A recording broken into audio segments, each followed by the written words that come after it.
크리스찬 칼럼.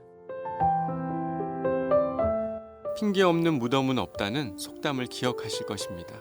이 속담은 왜 당신은 죽었냐고 물어보면 다 나름대로 할 말이 있다는 것을 의미합니다. 성경에서 북이스라엘이 멸망한 이유를 자세히 기록하고 있는데 바로 그 멸망의 중심에는 호세아 왕이 등장합니다. 호세아 왕은 9년간 통치를 했는데 그는 반아수르 정책을 펼쳤던 베가 왕을 죽이고 왕위에 오른 사람이었습니다. 호세아 왕은 자신이 왕위에 오를 수 있기 위해 아수르에게 조공을 착실히 바쳐 자신의 권력을 유지하고 나라를 지켰습니다. 그러다 그는 아수르의 힘이 약해지자 아수르에게 바치던 조공을 더 이상 바치지 않고 친애굽 정책을 결정합니다. 결국 이 친애굽 정책으로 아수르의 새로운 왕인 살마네셀의 격분을 낳게 되고 아수르에게 멸망당하게 됩니다. 아수르는 식민지 이주 정책을 통해 이스라엘 백성들을 다른 지역에 흩어버리고 인종적으로 분란이 일어날 것을 사전에 막았습니다. 이스라엘은 이 멸망의 이야기의 중심을 크게 세 가지라고 성경은 이야기하고 있습니다. 첫째는 하나님의 은혜를 망각했다는 것입니다. 애굽에서 그들을 인도한 하나님을 잊어버렸다라고 성경은 기록하고 있습니다.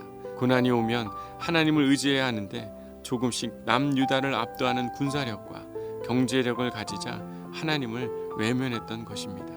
두 번째는 바로 우상 숭배입니다.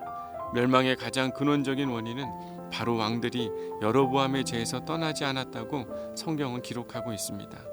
208년 동안 19명이 있었지만 모두 여로보암과 같은 우상 숭배의 죄의 패턴을 벗어나지 못했습니다. 하나님을 버리고 자기 자신과 우상들을 섬겨왔던 그들의 죄로 인해 북이스라엘은 멸망하게 된 것입니다. 세 번째는 바로 하나님 말씀에 대한 거부였습니다. 하나님의 여러 경고를 무시했습니다. 하나님의 말씀을 무시함으로 스스로 재앙을 불러오게 된 것입니다.